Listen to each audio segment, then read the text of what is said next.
Good afternoon, friends. It is my honor to warmly welcome each and every one of you on behalf of the Liddell and all Hauser families to this unique and joy-filled occasion, the union of Tommy and Rona.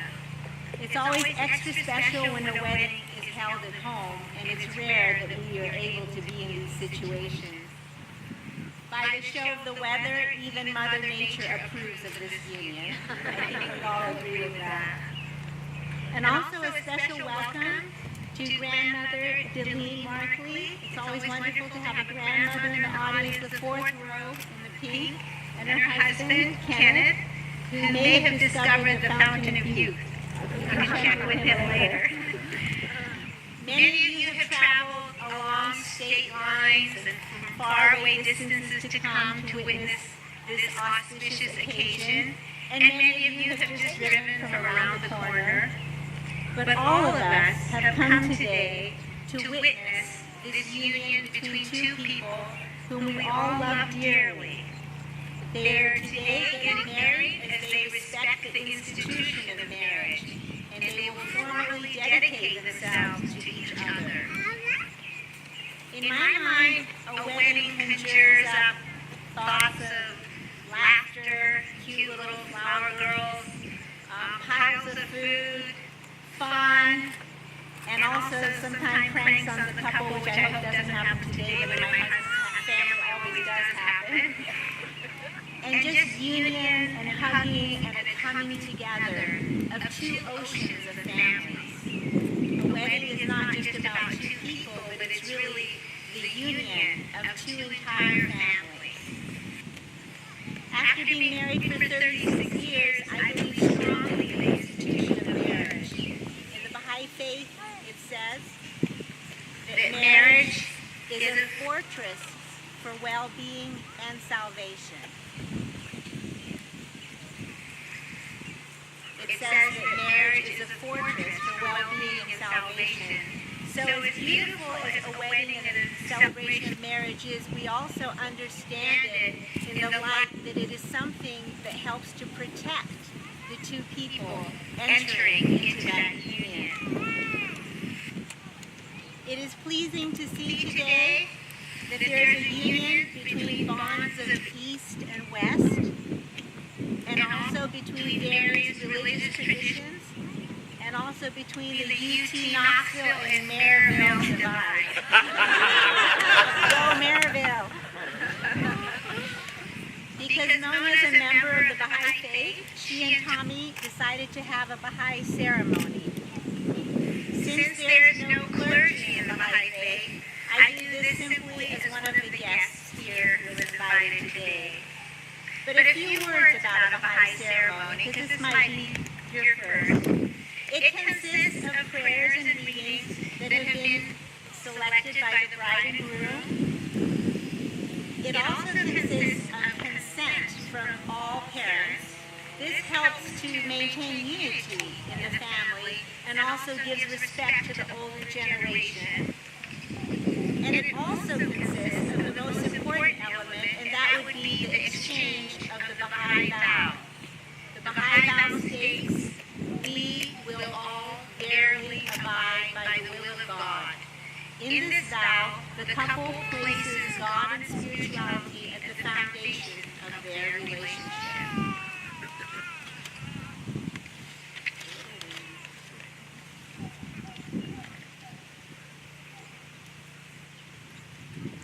Because the cornerstone of the Baha'i faith is unity and diversity, Baha'is strive to make their home a space where folks from all walks of life, from diverse racial backgrounds, from different religious backgrounds, can all come together in fellowship, in joy, and in worship.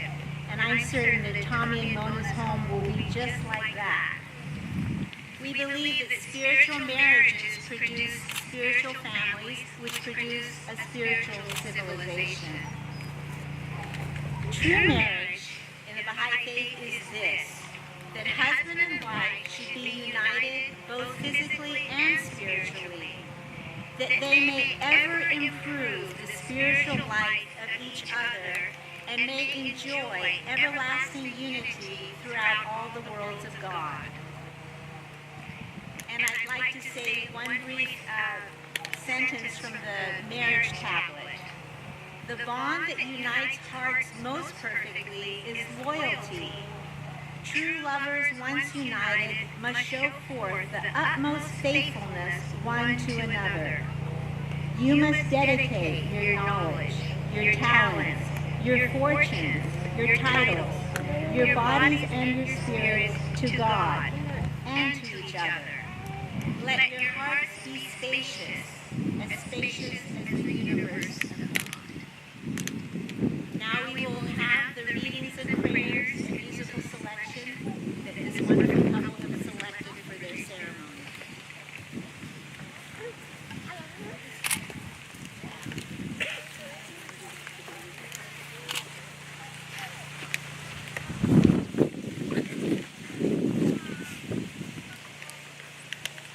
From separation doth every kind of hurt and intolerance, but the union of created things doth ever yield most laudable results.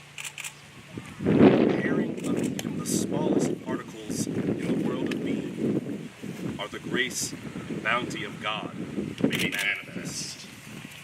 And the higher the degree, the more momentous is the union. Glory be to him who hath created all the pairs of such things as earth produceth, and out of men themselves, of all things beyond their kin. And above all other unions is that between human beings, especially when it cometh to pass in the love of God. Thus is the primal oneness made to appear. Thus is laid the foundation of love in the spirit.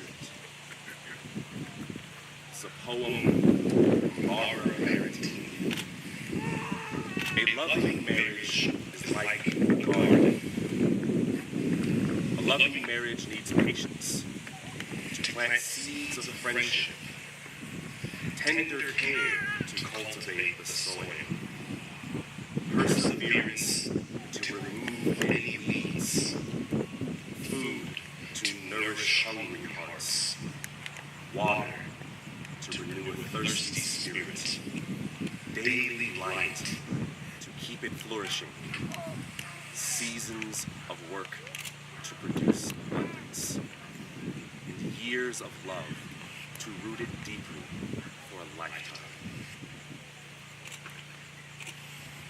Tom, you're about a foot out of range. There you go, maybe the range on A new commandment I give to you, that ye love one another as I have loved you, that ye also love one another. By this all will know that you are my disciples, if you have love for one another. My home is the home of peace. My home is the home of joy and delight. My home is the home of laughter and exultation. Whosoever enters through the portals of this home must go with gladness of heart. This is the home of light. Whosoever enters here must become illumined.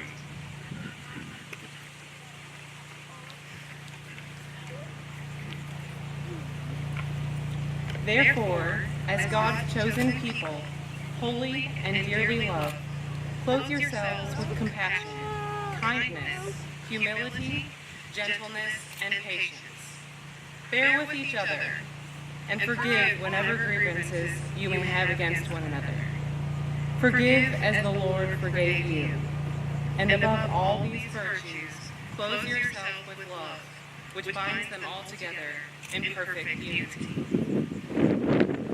This is a poem from Mackenzie. Even after all this time, the sun never says to the earth, "You owe me." Look what happens with a love like that. It lights the whole sky.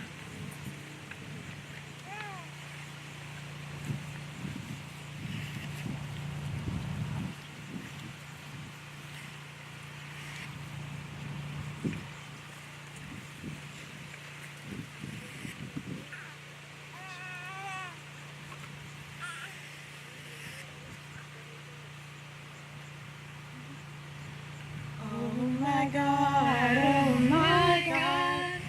unite the hearts of thy servants, and reveal to them thy great purpose. May they follow thy commandments, and abide in thy love. Help them, O God, in their endeavor, and grant them strength to serve thee. O God, leave them not unto themselves, but guide their steps by the light of thy knowledge, and cheer their hearts by thy love. Verily, thou art their helper and their Lord. Verily, thou art their helper and their Lord.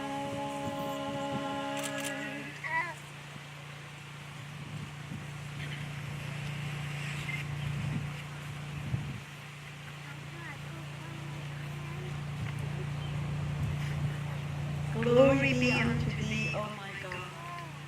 Verily, this thy servant and this thy maidservant have gathered under the shadow of thy mercy, and they are united through thy favor and generosity. O Lord, assist them in this thy world and thy kingdom, and destine for them every good through thy bounty and grace. O Lord, confirm them in thy servitude, and assist them in thy service. Suffer them to become the signs of thy name in thy world, and protect them through thy bestowals, which are inexhaustible in this world and the world to come. O Lord, they are supplicating the kingdom of thy mercifulness, and invoking the realm of thy singleness. Verily, they are married in obedience to thy command. Cause them to become the signs of harmony and unity until the end of time. Verily, thou art the omnipotent, the omnipresent, and the almighty. Abba.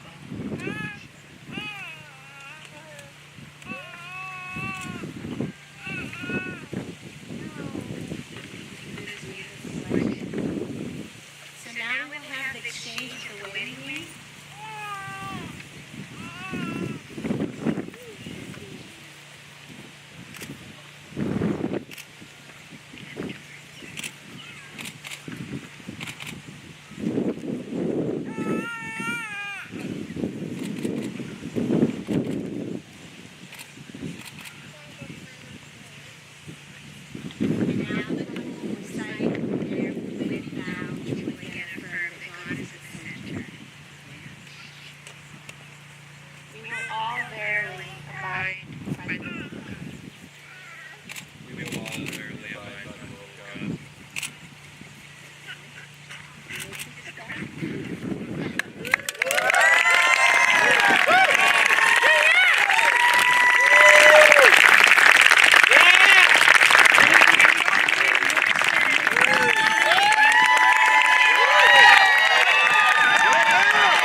other families invite you for I'm sorry? Do you know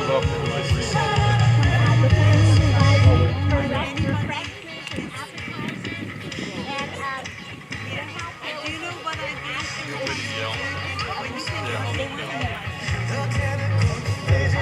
If you can hear me over the music, we were too cheap to rent 2 sets of chairs, so grab a chair and take it in with you, please.